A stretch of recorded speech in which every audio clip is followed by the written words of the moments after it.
Halo pemirsa, apa kabar Anda hari ini? Senang sekali saya Raden Madlias dapat kembali menemani Anda dalam sebuah program talks yang inspiratif. Ini dia Bincang Sehati.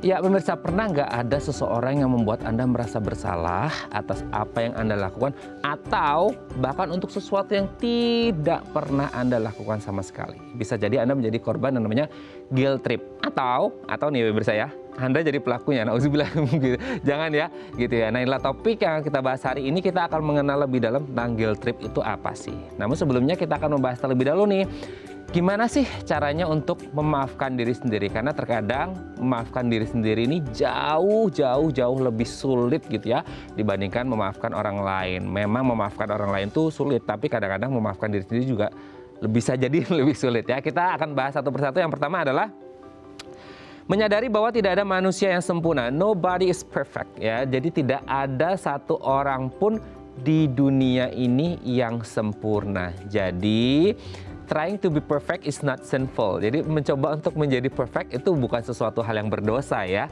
Jadi ketika kita berpikir bahwasanya kita mempunyai kesalahan, ya udah maafin diri sendiri aja. Kenapa? Karena tidak ada satupun manusia di dunia ini yang tidak punya salah. Karena tidak ada satupun manusia di dunia ini yang sempurna. So kita punya banyak temen nih yang sama-sama yang tidak sempurna, sama-sama yang punya salah. Jadi tidak ada salahnya untuk kita memaafkan diri sendiri, asal tidak diulangi lagi gitu ya. Oke, kita lanjut poin yang kedua.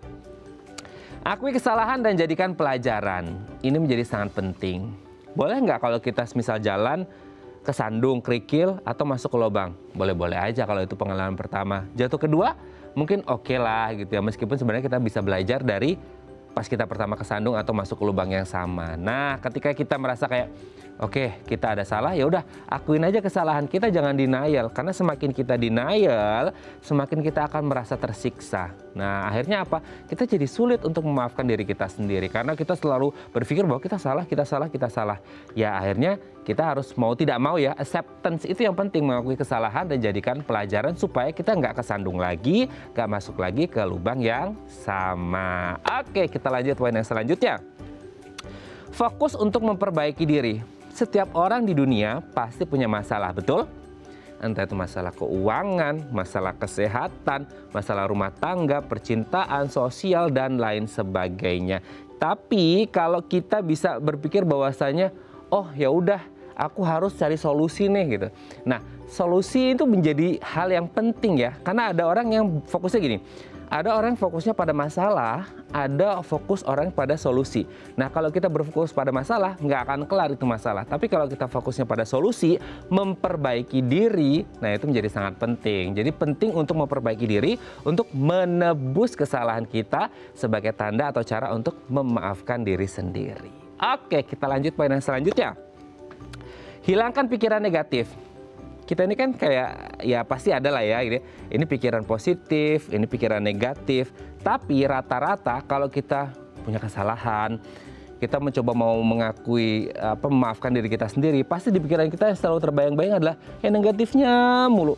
Yang positifnya akan hilang. Betul sih, tapi kan bukan excuse juga langsung kita semua yang negatif-negatif itu jadi milik kita semuanya. Coba deh, singkirkan dulu negatifnya, kemudian cari jalan terbaik supaya kita bisa memaafkan diri sendiri dan tidak terulang lagi. Oke, kita lanjut poin yang terakhir.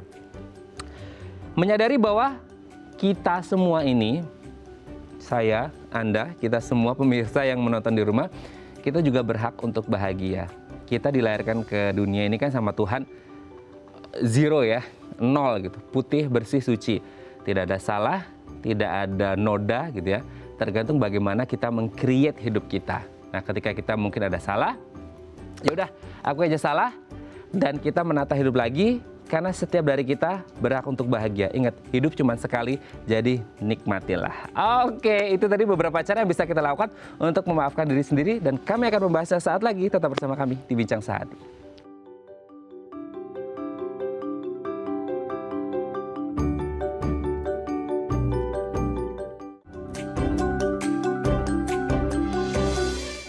Baik, Anda masih bersama kami di Bincang Sehati. Tadi di segmen sebelumnya kita sudah membahas ya gimana sih caranya kita memaafkan diri sendiri. Ya mungkin ini akan menjadi hal yang berat ya. Karena kita bisa saja objektif, kita bisa saja subjektif, kita bisa ya berbagai hal bisa terjadi. Nah, untuk membahasnya telah tersambung nih bersama kami di sambungan Zoom dengan Mbak Alexandra Gabriela MPSI PSI CHT, psikolog dari Smart Mind Center. Selamat pagi Mbak Alexa, apa kabar? Kita ketemu lagi. Halo, selamat pagi. Iya, selamat pagi Mas Raden dan selamat pagi juga buat pemirsa Bincang Saat Hidayah TV ya. Oke, kita ketemu Mbak Alexa di hari Jumat menjelang weekend. Jadi nanti semoga weekend kita cerah ya dengan pencerahan yang akan disampaikan oleh Mbak Alexa hari ini. Amin. Oke, amin. Jadi mungkin yang ada merasa bersalah selama 1 pekan terakhir ini gitu ya. Hari ini kita mencoba untuk memaafkan diri kita sendiri sehingga weekendnya menjadi lebih indah gitu ya. Oke, Mbak Alexa, ini kalau ngomongin memaafkan diri sendiri kan mungkin perkara yang it's easy to say gitu, tapi mungkin berat untuk dilakukan kan. Apakah ini memaafkan diri sendiri manfaatnya seperti apa? Dan apakah ini menjadi salah satu bentuk dari self love ya, mencintai diri sendiri, bahwasanya kita juga worth it loh untuk dihargai dan dimaafkan gitu. Sebelum kita ngomongin 5 poin tadi. Oke, jadi kita memang perlu menyadari bahwa semua orang itu punya kekurangan dan semua orang itu pasti pernah melakukan kesalahan. Perlu juga buat kita yang lagi merasa bersalah terus untuk bertanya ke diri kita, pernah nggak sih ada orang yang salah sama kita, sebesar-besar kesalahannya, yang waktu dulu mungkin bikin kita benar-benar kecewa, tapi pada akhirnya kita maafin. Nah, kenapa? Basically kan karena kita sayang sama orang itu, karena orang itu berharga untuk kita. Nah, menjawab pertanyaan Mas tadi, apakah penting, bentuk memaafkan diri sendiri adalah salah satu bentuk sayang dari sayang ke diri sendiri atau self love, atau mungkin kalau bahasa psikologinya lebih ke self compassion ya. Itu betul sekali, karena dalam komponen self compassion sendiri terdapat yang namanya self kindness, yaitu menerima diri dan memahami diri apa adanya, tidak menjudge dan juga tidak menghukum kalau kita melakukan kesalahan. Lalu sense of common humanity, menyadari bahwa semua orang pun akan mengalami hal yang sama, termasuk menyalahkan diri sendiri pun semua orang pun akan mengalami hal yang sama. Dan juga yang terakhir adalah be mindful with ourselves gitu, dalam artian ya menerima apa adanya, nggak melebih-lebihkan situasi dan juga nggak meminimalisasi situasi seperti itu. Oke, jadi konsepnya adalah namanya self compassion, itu yang penting ya. Jadi memang kita harus ya, kalau orang lain bisa kita maafin, masa diri kita nggak bisa? Kalau kita sayang sama orang kita maafin, masa kita nggak bisa maafin? Berarti kita nggak sayang dong, nggak cinta dong sama diri sendiri.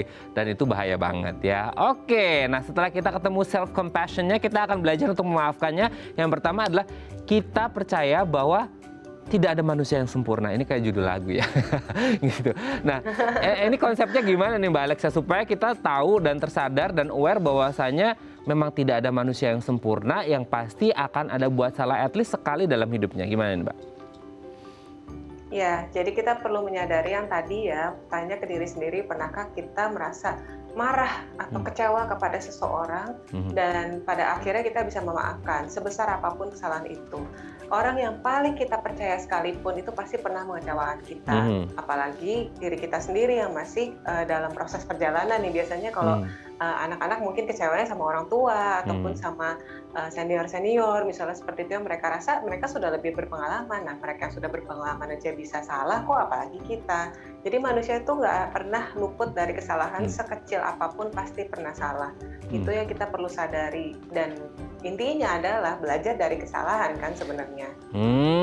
Itu dia, belajar dari kesalahan. Ini seperti poin kedua kita ya, akui kesalahan dan jadikan pelajaran. Kalau Anda ngefans dengan beberapa orang terkaya versi Forbes ya di dunia, mungkin Mark Zuckerberg, Bill Gates, siapa lagi lah, banyak ya gitu. Kita berpikir mereka inspiratif sekali ya. Padahal tahu nggak, sudah berapa ribu cara yang mereka lakukan dan they failed gitu ya, mereka gagal.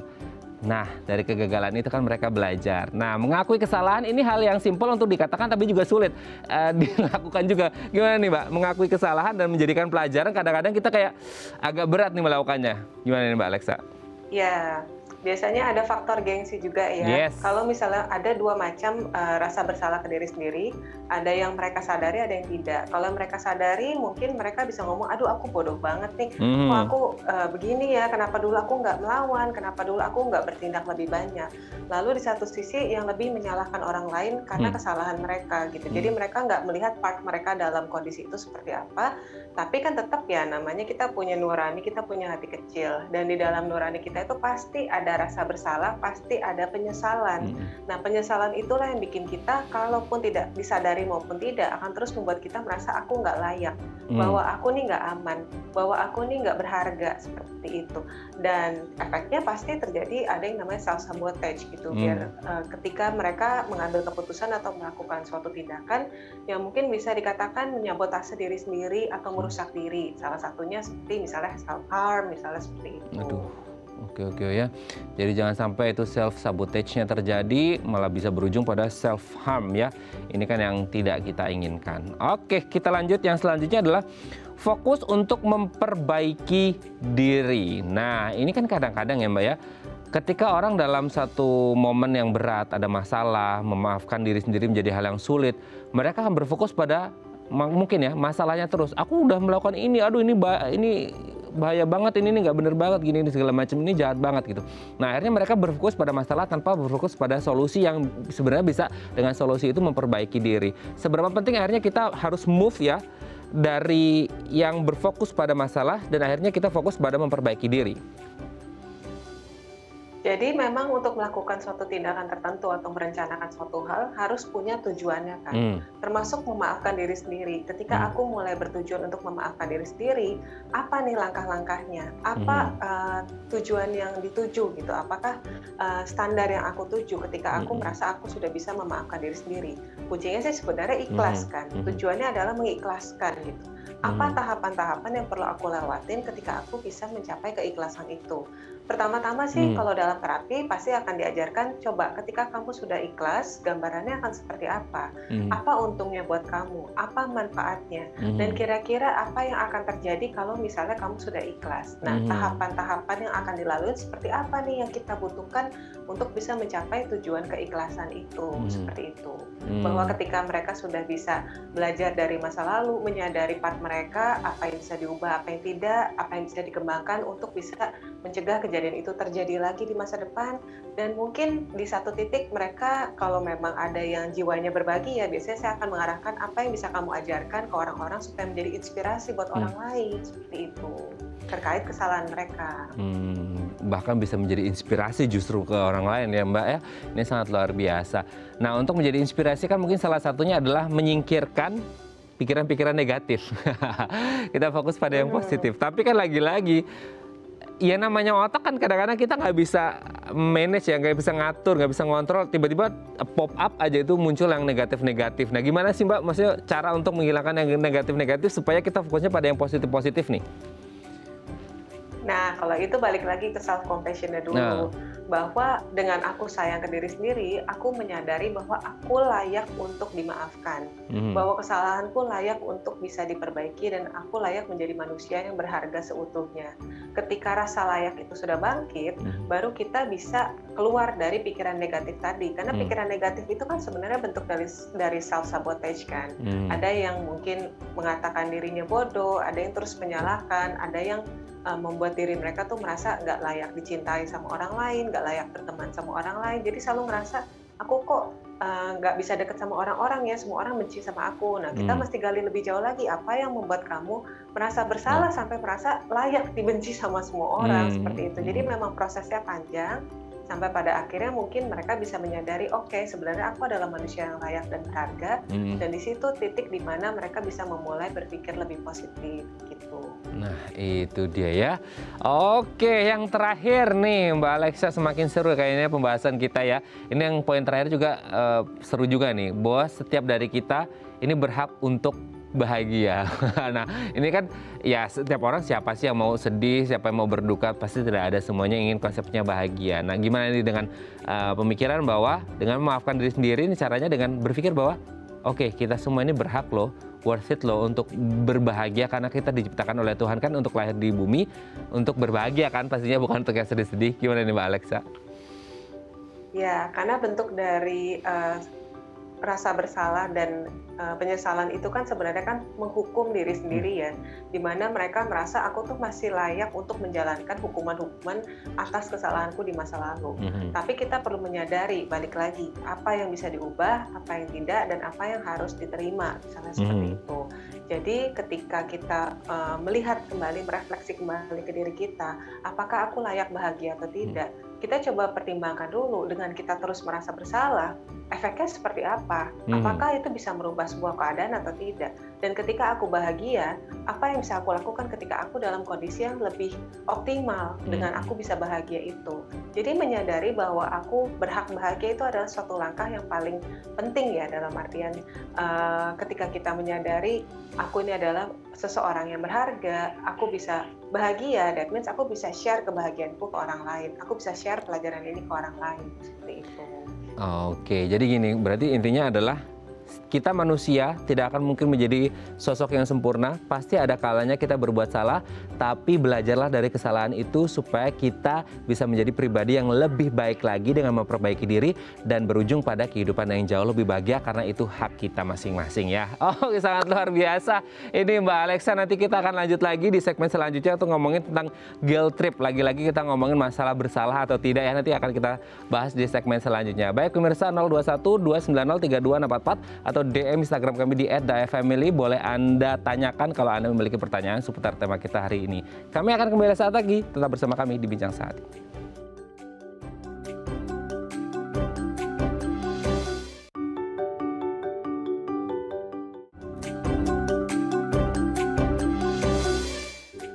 Baik, Anda masih bersama kami di Bincang Saat. Kita masih membahas tema kita hari ini. Mungkin Anda ada yang pernah dengar, ada yang belum.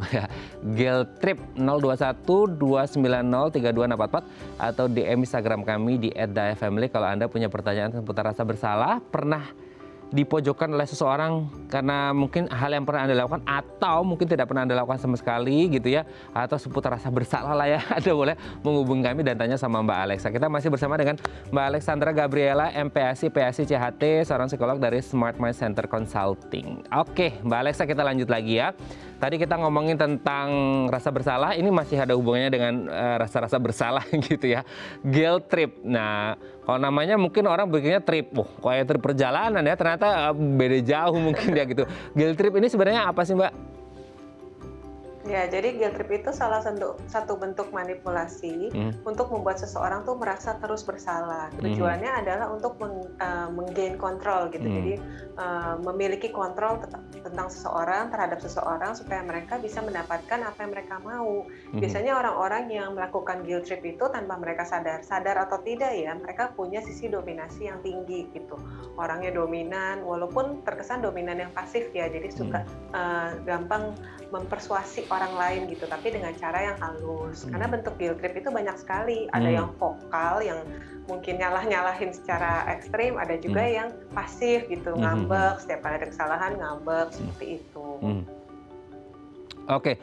Nah, berarti guilt trip ini sebenarnya kan tadi ini sebagai satu tindakan manipulatif ya. Nah, manipulatif ini kan kalau kita mau kaitkan dengan mental pasti ada hubungannya dengan mental. Nah, apakah berarti guilt trip ini menjadi salah satu gangguan kesehatan mental atau bagaimana nih Mbak?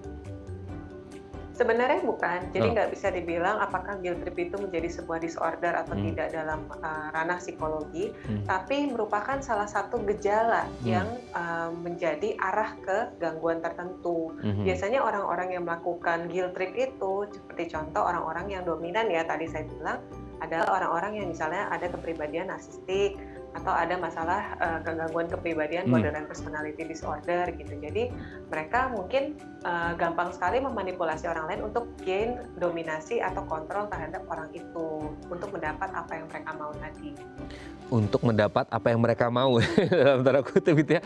Ini agak serem juga ya untuk ya karena tindakan manipulatif tadi untuk mendapatkan apa yang mereka mau gitu ya, dalam tanda petik seperti itu. Nah, berarti mungkin sekarang kita kasih ngomongin contoh realnya nih Mbak Alexa, maksudnya yang yang dalam kehidupan sehari-hari, entah itu dalam kehidupan sosial kita, dalam pekerjaan kita, rekan kerja, atau dalam ya ruang lingkup kita masing-masing. Ini contoh yang mungkin bisa saja terjadi dalam kehidupan sehari-hari kita yang seperti apa sih Mbak, yang guilt trip ini? Oke, salah satunya yang mungkin yang paling sering ditemukan itu dalam ranah pasangan dulu kita sebut ya. Jadi kalau dalam ranah pasangan tuh misalnya udah jelas-jelas salah, pas mau diputusin bilang, aku udah berkorban segini banyak terus kamu ninggalin aku gitu aja. Gitu. Padahal kita perlu mempertimbangkan kan, nggak mungkin sebuah kesalahan yang kecil-kecil itu yang membuat seseorang bisa memutuskan hubungan pacaran. Pasti ada masalah-masalah lain yang lebih besar. Lalu dalam hal kantor misalnya, di masalah kantor biasanya kata-kata seperti kamu nih bukan karyawan yang baik kalau kamu nggak mau lembur misalnya seperti itu. Jadi kayak disalahkan seperti itu. Kenapa sih kamu kerjaannya kok nggak pernah benar sih? Padahal kan pasti ada benernya, nggak mungkin nggak pernah benar. Jadi yang tujuannya untuk mempunish seseorang dan memang bukan untuk membangun ya, bukan untuk memberikan saran yang membangun atau motivasi yang membangun, tapi lebih ke sasaran untuk menyalahkan seperti itu. Itu sih kurang lebih contoh-contohnya. Contohnya ya, sebenarnya mungkin kita udah ngerti ya, maksudnya hal-hal yang familiar sudah sering terjadi di sekitaran kita. Cuman mungkin kita nggak tahu istilahnya, ternyata ini adalah guilt trip ya. Salah satu mungkin menjadi contoh tindakan manipulatif yang tadi seperti Mbak Alexa sebutkan seperti itu. Nah kalau boleh tahu Mbak, kita agak flashback dulu ke belakang. Sebenarnya ini sejak kapan ada istilah guilt trip dan siapa yang mempopulerkan sehingga kita tahu bahwa tindakan-tindakan ini tuh masuk kategori guilt trip loh gitu. Ya, sebenarnya sih guilt trip sendiri itu sudah cukup umum ya dikenal, karena itu kan merupakan sebuah kata gitu, guilt trip, yaitu sebuah perjalanan untuk menyalahkan seseorang. Tapi yang memang mencetuskan hal itu dalam sebuah teori di buku adalah George K. Simon gitu. Di tahun 96 dia membuat buku How to Understanding and Dealing with Manipulative People. Jadi dia bikin buku panduan bagaimana menghadapi orang-orang yang manipulatif. Salah satunya adalah bagaimana memahami dan dealing kepada orang-orang yang melakukan guilt trip tadi gitu. Jadi dia menjelaskan bahwa guilt trip ini adalah bentuk intimidasi, salah satu bentuk intimidasi, di mana si pelaku itu melakukan manipulasi untuk membuat seseorang meragukan dirinya sendiri gitu.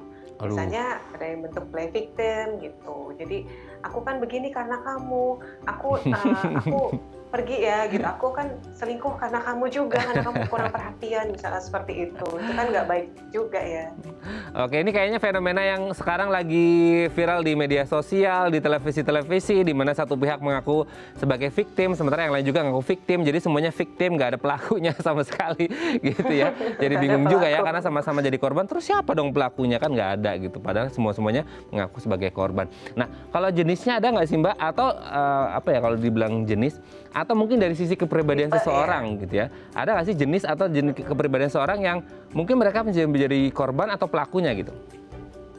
Nah, kalau yang pelakunya jelas yang ada ciri khas controlling dan dominasinya. Jadi seperti yang tadi saya bilang, biasanya gangguan-gangguan kepribadian yang ditandai dengan kurangnya empati dan juga mereka itu sulit menghargai hak orang lain. Seperti contohnya narcissistic personality disorder atau mungkin borderline personality disorder, kalau misalnya mereka memang arahnya ke yang menyalahkan orang lain dan mendominasi orang lain ya. Dan juga ada juga seperti gangguan kepribadian lain yang mungkin mereka ada ciri untuk melanggar hak orang lain dan hak masyarakat secara menyeluruh seperti itu. Oke. Itu sih Mas. Oke. Kalau yang ini ya tadi kalau nggak salah ada pertanyaannya, sorry tadi agak skip. Tadi yang melakukan dan yang menjadi victim ya Mas kalau nggak salah ya. Ya, yang menjadi victim biasanya orang-orang yang gampang tersugesti. Jadi biasanya mungkin orang-orang dengan gangguan kepribadian yang memiliki ego strength yang lemah gitu, seperti orang-orang yang dependent personality ataupun yang punya gangguan kepribadian histrionik, di mana mereka gampang sekali terbawa sama pemikiran orang, gampang sekali terbawa masukan orang lain, gampang sekali terbawa sama hal-hal baru tanpa pertimbangan mereka ngikutin gitu demi mendapat penerimaan orang lain. Tapi balik lagi, mau sebaik apapun seseorang, sekuat apapun seseorang punya karakter, Tapi kalau setiap hari diingatkan bahwa kamu salah, kamu salah, kamu salah, kamu salah, pada akhirnya patah juga kan sebenarnya. Jadi karakter mereka mulai runtuh seperti itu. Jadi itu bisa terjadi ke siapa saja, cuma yang paling sering mendapatkan guilt trip itu yang paling mudah terpengaruh adalah orang-orang dengan gangguan kepribadian dependent, histrionik, dan borderline personality tadi. Jadi si borderline personality kadang menjadi pelaku, kadang juga menjadi victim seperti itu. Oke, nah sebenarnya nih Mbak Alexa, ini kalau kita berbicara guilt trip kan memang lumayan serem juga ya tadi, manipulatif iya, diskriminatif juga iya gitu kan, mungkin investigatif juga gitu ya, karena sampai mengorek-ngorek kan seperti itu, padahal tidak selalu salah, ada benernya juga kan seperti itu. Tapi kalau kita ngomong konteksnya orang Indonesia kan, kita berbicara di Indonesia, yang notabene adalah orang Timur yang katanya ya sopan santun, ramah tamah, toto kromo lah bahasanya gitu kan. Ini sebenarnya banyak nggak sih kasus-kasus guilt trip yang terjadi di Indonesia? Mengingat kita orang Timur yang katanya harus sopan dan santun, tidak boleh mengintimidasi, ini segala macam. Dan kalaupun terjadi biasanya penyebab utamanya karena hal apa? Apakah karena memang tadi ya kita berbicara kepribadian atau ada conflict of interest juga mungkin gitu kan? Kita nggak ngerti banyak faktor, gimana nih Mbak? Ya, jadi sangat disayangkan ya memang di adat Timur ini kita secara nggak langsung dididik untuk melakukan guilt trip gitu. Mungkin dari audiens atau teman-teman di sini pernah ada yang ingat nggak kalau orang tua seringkali mengatakan, mama papa pukul tuh karena mama papa sayang loh, misalnya seperti itu. Atau kamu nih dihukum karena kami peduli sama kamu loh, kalau kamu nggak begini kamu nggak bakal dihukum misalnya. Tapi bedanya mungkin ada yang menghukum dalam bentuk untuk membentuk karakter seseorang dengan lebih baik, tapi ada juga yang memang tujuannya untuk menyalahkan. Ada juga yang tujuannya memang untuk mengintimidasi seperti itu. Tapi kan kalimat itu kan sering didengar ya. Dan bentuk-bentuk lain seperti, ih mama udah masak capek-capek, kenapa sih pada nggak makan? Emang pada nggak sayang sama mama ya gitu. Seperti itu. Jadi memang dari pola asuhnya sendiri kita sudah terbiasa untuk mendapatkan guilt trip itu sendiri, dan jelas kita kan pasti belajar ya, kita memodel orang dewasa yang kita lihat semasa kecil. Dan ketika kita mulai remaja, kita mulai lebih paham soal bahasa, lebih paham soal kognitifnya sudah lebih berkembang, jelas saja kita akan melakukan hal itu pun ke orang lain, ke teman-teman kah, ataupun ke pasangan kita, pacar misalnya, ataupun ke anak kita sendiri nantinya gitu.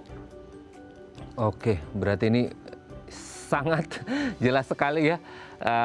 Aku pikir bahwasanya kita sebagai masyarakat Timur, ya ada Timur kita lebih sopan santun, ternyata banyak hal yang berasal dari pola asuh yang kurang baik dan benar yang dilakukan oleh orang tua, yang ternyata akhirnya terbawa sampai dewasa. Mungkin hilangnya rasa empati yang tadi Mbak Alexa sebutkan menjadi salah satu hal indikasi orang bisa melakukan guilt trip seperti itu ya. Makanya ini pola asuh menjadi sangat penting tadi kalau ditekankan sama Mbak Alexa. Oke Mbak, nanti kita akan lanjut lagi di segmen selanjutnya ngomongin tentang guilt trip, apa yang harus dilakukan kalau akhirnya terjadi kasus seperti ini. Nah, nanti akan kita bahas di segmen selanjutnya. 021-290-3244 atau DM Instagram kami di @daifamily kalau Anda memiliki pertanyaan seputar tema kita hari ini. Kami akan kembali sesaat lagi.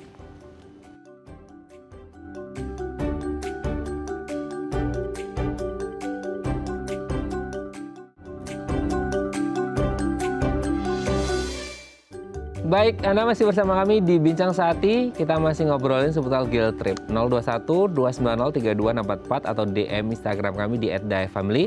Kalau Anda mau tanya-tanya seputar guilt trip ya, ini kayak, oh aku mengalami ini nih, suami aku tuh begini, atau istri aku selalu merasa bahwa dia selalu benar. Ya, karena dimanapun cewek selalu benar, cowok selalu salah. Nah, ngomong-ngomong tentang cewek dan cowok selalu salah, ini kita ngomongin gender nih, Mbak Alexa. Meskipun ini tidak provokatif ke satu jenis gender gitu ya, tapi ada nggak sih maksudnya kayak antara pria sama wanita yang dia lebih rentan menjadi victim, korban dari guilt trip, atau justru pelaku guilt trip? Gimana nih? Oke, jadi sebenarnya sih prevalensinya kurang lebih sama ya, siapa yang menjadi pelaku, siapa yang menjadi victimnya. Tapi yang membedakan adalah apa yang mau mereka kontrol, apa yang mau mereka dapat itu yang mereka yang membedakan gitu. Jadi kan tipe-tipe dari guilt trip itu sendiri kan ada yang bentuknya manipulasi secara langsung ya. Kayak misalnya udah dia yang pengen putus tapi dia bilang ini kan karena kamu yang mau putus, misalnya seperti itu. Jadi memanipulasi fakta, memutarbalikkan fakta supaya mereka merasa bahwa semua hal yang salah itu di mereka gitu. Lalu yang kedua adalah conflict avoidance, di mana seseorang tuh lebih memilih untuk menghindar dari isu-isunya supaya mereka mendapatkan apa yang mereka mau gitu. Supaya mereka diturutin terus, supaya mereka dikasih perhatian terus, supaya orang yang merasa bersalah itu ngalah terus sama mereka. Lalu ada juga moral education gitu. Jadi seakan-akan membenarkan sebuah kesalahan atas kesalahan yang dilakukan oleh orang lain gitu. Jadi misalnya kayak aku kan kalau aku begini kan karena kamu gitu. Aku selingkuh karena kamu kurang perhatian yang itu tadi. Atau yang terakhir disebut dengan elicit simpati gitu. Jadi mencari simpati dari orang lain. Nah, kalau laki-laki biasanya mereka cenderung yang melakukan untuk membenarkan apa yang mereka lakukan dengan cara menyalahkan orang lain. Jadi untuk mendapatkan apa yang mereka mau dengan menyalahkan orang lain. Tapi kalau yang perempuan bentuknya adalah mencari perhatian dan simpati secara emosional dari orang lain. Nah, bedanya hanya di situ sih bentuknya saja. Oke. Tapi kalau kita berbicara tadi ya, beberapa faktornya kan manipulatif, diskriminatif, bahkan mungkin investigatif ya gitu ya. Ini sebenarnya kan, dan ada tadi kan mengaku sebagai victim lah gitu, mengaku sebagai korban. Nah sebenarnya victim mentality ini, playing victim ini sebenarnya disadari atau tidak sih dilakukan oleh orang-orang ini sebenarnya secara sadar atau tidak sadar atau bagaimana nih Mbak? Lucunya biasa tidak sadar, mereka gitu? itu secara tidak langsung Oke.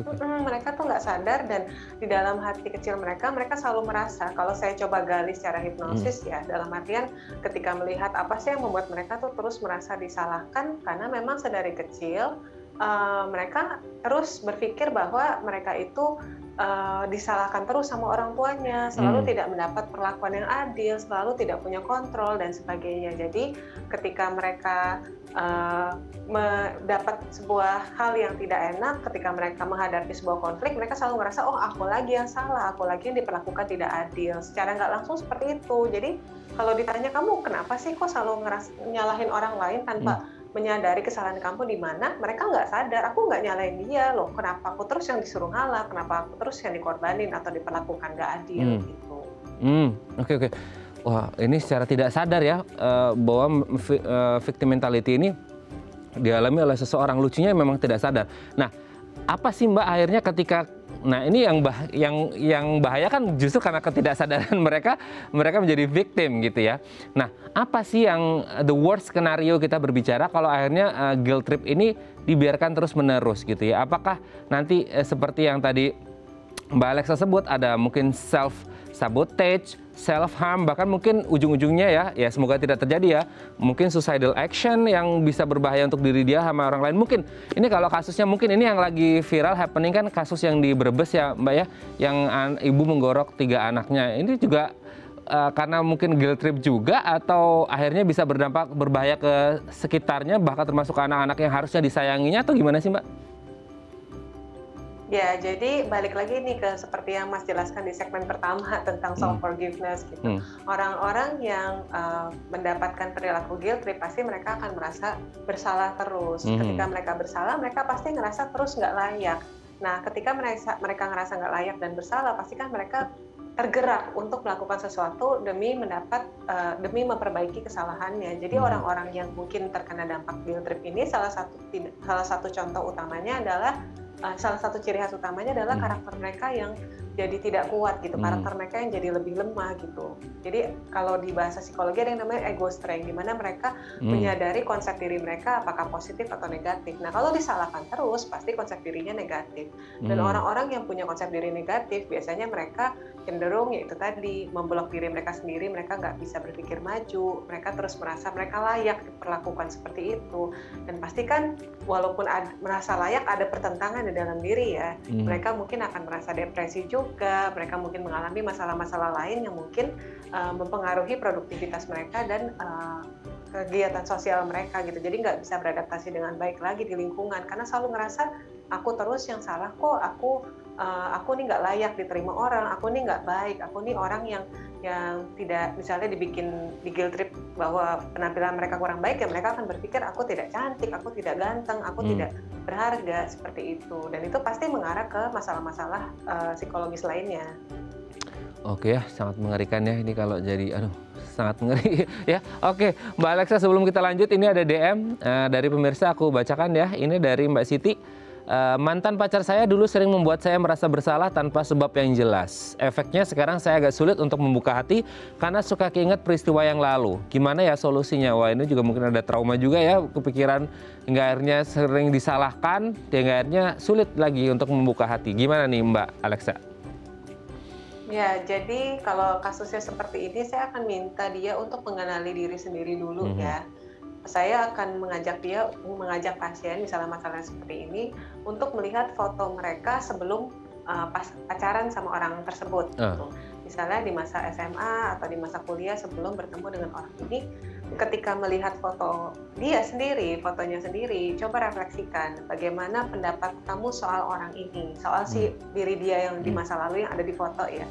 Oh, dia orangnya pede kok, dia orangnya jujur, dia orangnya baik, pasti kan yang baik-baik keluar ya. Dari situ tujuannya adalah untuk menyadari kembali bahwa aku yang dulu itu seperti ini, dan ini adalah sebuah tindakan manipulatif orang saja yang bikin aku merasa bersalah sama diriku, merasa nggak nyaman sama diriku, seperti itu. Padahal tujuannya mungkin karena si pasangannya takut kehilangan sekali, makanya dibikin karakternya itu dilemahkan supaya lebih gampang didominasi dan supaya dia nggak berani ninggalin pasangannya yang dulu gitu. Jadi merasa nggak akan ada orang lain yang sayang sama aku selain pacarku ini gitu. Padahal tujuannya seperti itu gitu. Jadi dikenalkan dulu kembali dengan diri dia di masa lalu, aku ini orangnya seperti apa.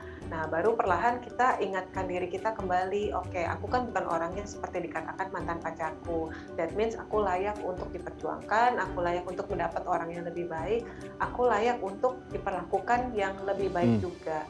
Dan di satu sisi kita juga perlu ingat, namanya pacaran pasti tujuannya tuh untuk sama-sama terus. Gak ada orang pacaran tujuannya untuk putus. Tuh gak ada loh gitu. Orang pacaran, ya orang pacaran ya tujuannya supaya menikah, supaya punya teman hidup dan supaya langgeng. Jadi kayaknya kalau misalnya kita baru pacaran udah takut putus, kita perlu ingat hal itu dulu, bahwa kedua belah pihak tuh menginginkan hal yang sama seperti itu. Jadi usahanya pun harus dari dua belah pihak, nggak boleh kita doang yang ngalah atau nggak boleh kita doang yang terlalu dominan, misalnya gitu. Oke, jadi kalau ada yang buruk-buruk dari mantan, ya satu kalimat, buanglah mantan pada tempatnya. Oke, semoga ini bisa menjawab pertanyaan dari Mbak Siti ya. Dan tetap semangat untuk membuka hati, membuka lembaran baru. Siapa tahu di depan ada pangeran kodok yang menanti ya. Gitu. Oke, terima kasih Mbak Siti. Kita lanjut lagi. Mbak Alexa, di titik atau kondisi atau situasi seperti apa orang yang menjadi korban guilt trip ini harus ketemu profesional seperti psikolog atau psikiater? Dan biasanya terapi atau treatment apa sih yang harus dilakukan? Oke, kalau dari biasanya mereka nggak sadar ya, karena guilt trip itu kan ada yang kasar, ada yang halus, dan mereka biasanya nggak sadar bahwa mental mereka ini sudah terganggu. Dan coba dengerin orang-orang sekitar, kalau sampai ada yang nanya, are you okay? Kok muka kamu berubah? Kok kayaknya kamu lebih kurusan? Kok kamu kayaknya lebih pucat mukanya? Atau lebih lesu, nggak seperti kamu yang aku kenal dulu? Itu sudah tanda awal kita perlu ke psikiater atau psikolog gitu, ke profesional kesehatan mental. Di satu sisi kalau orang mulai sadar, misalnya ada banyak kan orang-orang nggak segitu fluentnya, nggak segitu pelannya untuk ngomong mengkritik, bukan mengkritik ya, nggak segitu fluentnya untuk pelannya untuk merefleksi orang lain seperti tadi. Tapi kita menyadari nih, aku kok kayaknya ngerasanya sedih terus. Kenapa sih aku tahu aku nggak nyaman sama hubungan atau situasi ini, mau baik dalam lingkungan keluarga, baik dalam lingkungan dengan pasangan, baik dalam hubungan di kantor, aku udah nggak nyaman, tapi entah kenapa aku merasa aku layak dan aku nggak boleh keluar gitu. Padahal ciri-ciri yang aku baca itu toksik semua loh, tapi kenapa aku tuh ngerasa kalau aku keluar tuh aku nggak dapat orang atau tempat atau situasi yang lebih baik. Nah di situ kan berarti kan karakter kita sudah mulai melemah ya. Nah kalau sudah seperti itu, baiknya mencari pertolongan profesional. Jangan sampai nunggu udah ada ciri khas depresi, jadi nggak nafsu makan, ataupun nggak pengen ngapa-ngapain, menarik diri, merasa dijauhin orang-orang, dan jangan sampai nunggu seperti itu. Jadi dengan menyadari kok aku kayaknya aku nggak nyaman sama apa yang aku jalani, tapi aku nggak bisa keluar gitu. Nah itulah tanda-tanda kita sudah perlu bantuan profesional. Oke, jadi ini memang penting sekali ya. Tadi mungkin beranjak dari DM-nya Mbak Siti, apa yang disampaikan oleh Mbak Alexa. Ternyata kekerasan yang sering kita lihat menjadi perhatian kita bersama adalah kekerasan dari fisik. Nah, tapi ternyata kekerasan oral ini juga harus menjadi concern kita bersama, karena tidak hanya fisik yang diserang, mental juga ya. Jadi apa yang kita ucapkan ke orang itu berpengaruh besar, termasuk dalam hal ketika kita ngomongin victim.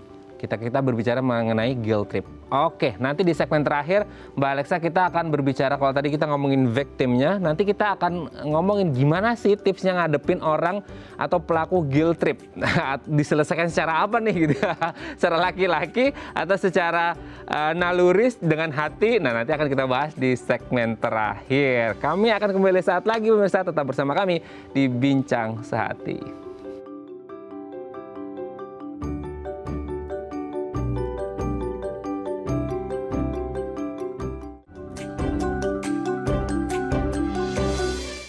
Baik, Anda masih bersama kami di Bincang Sehati. Kita masih bersama dengan Mbak Alexandra Gabriela, MPSI, PSI, CHT, psikolog dari Smart Mind Center Consulting. Oke, kita lanjut di segmen terakhir ini. Kalau tadi di segmen-segmen sebelumnya kita udah ngomongin masalah victim, kita akan sekarang gimana cara menghadapi si pelaku guilt trip. Karena kadang-kadang kita suka gemes gitu ya, Mbak Alexa ya. Aku harus ngadepinnya gimana? Tapi kan kadang-kadang kita sebagai orang victim kan, karena yang pelakunya ini merasa lebih superior ya. Jadi akhirnya kan kita jadi kayak takut untuk do something. Bahkan untuk say something aja mungkin berat, apalagi do something. Nah, kita akan bahas yang pertama adalah jelaskan pada pelaku guilt trip bahwa tindakannya itu dapat membuat Anda merasa marah dan tersinggung. Kita harus ngomong. Sementara ketika kita jadi victim, itu kan kita terintimidasi tuh Mbak. Nah, gimana caranya supaya bisa menjelaskan ke orang tersebut bahwa apa yang dilakukannya ini salah, apa yang dilakukannya ini membuat kita marah, membuat kita tersinggung, bahkan bisa drop secara mental. Oke, memang agak menyulitkan buat orang-orang awam untuk menyadari apa sih tujuan atau hal dibalik perilaku guilt trip ini. Jadi kalau saya sebagai psikolog pasti udah bukan langsung ya, dalam artian saya udah cukup paham lah, ini adalah perilaku guilt trip, tapi dibalik perilaku guilt trip itu ada suatu tujuan yang ingin dicapai. Apakah dia lagi merasa kecil, apakah dia merasa butuh dukungan dan sebagainya gitu, apakah dia merasa nggak disayangin lagi. Nah, itu kita perlu cari tahu lebih dalam gitu. Untuk yang belum punya pengalaman di bidang psikologi atau teman-teman yang di sini bisa dikatakan awam, ada baiknya di masa yang tenang, ketika lagi enak diajak ngobrol nih, coba tanya sebenarnya apa sih yang kamu inginkan ketika hal itu terjadi, seperti itu. Jadi kalau langsung bilang, kamu tahu nggak sih kamu kayak gini, aku jadi ngerasa nggak nyaman loh gitu, aku jadi marah loh, aku jadi kesel, aku jadi sedih, malah nanti kan timbul konflik baru ya. Ada baiknya di saat itu terjadi kita coba tenang dulu atau coba beri jeda dulu, tapi ketika bisa diajak ngobrol ya kita coba tunjukkan, kamu tahu nggak ini adalah bentuk dari guilt trip. Kalau perlu kita tunjukkan sifat-sifat toksik itu seperti apa. Aku tahu kamu orangnya nggak seperti ini, tapi tolong dijelaskan dong apa sih yang bikin kamu kemarin sampai semarah itu, kemarin sampai ngomong seperti ini. Iya, aku ngerasa kamu nggak sayang sama aku. Nah, dari situ kita coba kasih tahu, misalnya aku sebenarnya sayang banget sama kamu. Contohnya adalah aku melakukan ini. Masa sih kamu nggak merasa bahwa aku sayang sama kamu? Jadi dijelaskan dari motif dia melakukan guilt trip itu apa. Seperti itu. Jadi boleh ditunjukkan, tapi dengan bukti yang nyata nih, nggak cuma sekedar kamu nih lagi guilt trip aku loh, itu kan kayak nuduh ya. Tapi kalau kita tunjukin buktinya, ini loh di artikel ini ada, dia akan lebih sadar gitu. Oke, boleh nggak sih Mbak, kan tadi kan Mbak Alexa menyebut udah utarakan aja sebenarnya maunya apa gitu kan ya. Nah, sebenarnya bisa nggak sih kayak kita, mungkin hubungan kita nih baik nih gitu ya, antara si A sama si B gitu, victim sama si pelakunya. Boleh nggak kalau ngomong, kamu ngomong aja deh, sebenarnya pinginnya apa sih supaya hubungan kita ini kan tetap baik gitu, supaya hubungannya tetap langgeng. Ini kira-kira ini bisa diterima nggak sih sama pelakunya? Kalau kita tanya ya secara langsung, kamu tuh sebenarnya butuh apa gitu. Sometimes bisa kalau memang perilaku guilt trip-nya itu dalam kondisi yang dalam kategori yang mungkin ringan ya. Tapi kalau dalam kategori berat seperti yang saya bilang tadi, narcissistic personality atau borderline personality, dia kan ada ciri khas proses gitu. Jadi kayak benar-benar semuanya tuh dibentuk, pasanganku tuh dibentuk atau orang yang kerja sama saya nih aku bentuk sedemikian rupa karena menurut aku mereka itu propertiku gitu. Khawatir ya kalau misalnya kita tanya apa aja sih yang kamu mau supaya kita bisa memperbaiki hubungan ini, baik dalam ranah relationship apapun, takutnya malah kita jadi dikontrol terus gitu, takutnya kita malah didominasi terus seperti itu. Jadi kita pun juga harus sehat-sehat, dengan secara sehat mempertimbangkan apa yang baik buat kita, apa yang tidak gitu, apa yang sebenarnya layak, apa yang tidak layak, jangan semuanya tuh diterima begitu. Penting nggak sih Mbak untuk ketika kita ketemu sama pelaku guilt trip ini kita mengajak kira-kira ya, kan kita udah mulai nih, kayaknya negara api udah mau menyerang nih, gitu ya, negara api udah mau menyerang nih, gitu ya, kita siap-siap untuk oke, let's have a talk, gitu ya, ayo kita diskusi, ayo kita ngobrol. Ini penting nggak sih untuk ngomong ke orang si pelakunya, oke sebelum Anda menyakiti perasaan saya gitu ya, Anda membuat Anda tersinggung, kita ngobrol dulu yuk, kita diskusi nih, kita selesaikan secara baik-baik gitu ya. Tapi kan mungkin agak berat untuk mereka-mereka mungkin yang punya kepribadian pragmatis yang mereka peaceful aja, ya udah akhirnya nggak mau terlalu make it as a big deal gitu ya. Tapi kan akan jadi masalah juga mungkin kalau akhirnya ketemu orang koleris juga gitu yang akan waduh api ketemu api kan gitu ya. Nah ini gimana Mbak? Perlu nggak sih untuk diskusi gitu atau gimana? Ya, jadi pertama-tama kitanya perlu menyadari dulu ini sebenarnya beneran kita lagi disalahkan karena kita layak disalahkan. Jadi apakah respon kemarahannya atau respon feedbacknya ini seimbang atau tidak dengan kesalahan kita? Kalau misalnya tidak seimbang artinya kan sebuah perilaku manipulatif nih. Kalau perilaku manipulatif, kitanya coba untuk kendalikan diri kita dulu. Jadi jangan langsung terbawa emosi atau terpancing atau merasa bersalah. Tapi ketika kita sudah mulai, kita bisa stand up sama karakter kita, sama value kita sendiri, kita tahan diri dulu sebentar, kasih waktu untuk tenang. Ketika dia sudah mulai tenang, baru kita tanya, yuk kita diskusi yang tadi yuk, gitu, seperti itu. Jadi jangan pas lagi panas diajak diskusi, padahal mungkin mereka sebenarnya cuma pengen ngeluapin emosinya. Nah sayangnya seperti itu, kadang-kadang marahnya ke siapa, tapi yang kena pasangannya. Dimarahin atasan kesel, akhirnya kena ke rekan kerja atau ke bawahan, seperti itu. Oke ya, jadi memang harus intinya terakhir adalah kita harus bersabar. Sabar juga penting ya Mbak? Ya.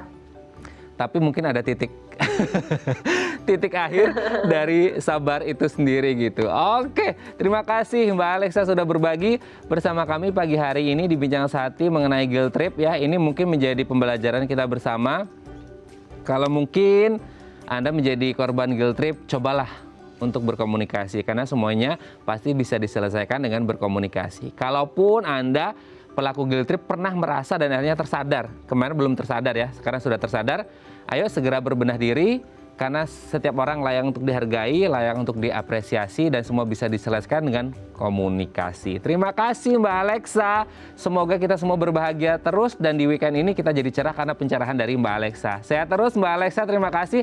Salam untuk keluarga di rumah dan teman-teman di Smart Mind Center Consulting. Selamat pagi. Baik pemirsa, itu tadi perbincangan kita dengan Mbak Alexa, semoga bermanfaat ya. Saya Radha Madlias pamit, sampai jumpa dan selamat beraktivitas.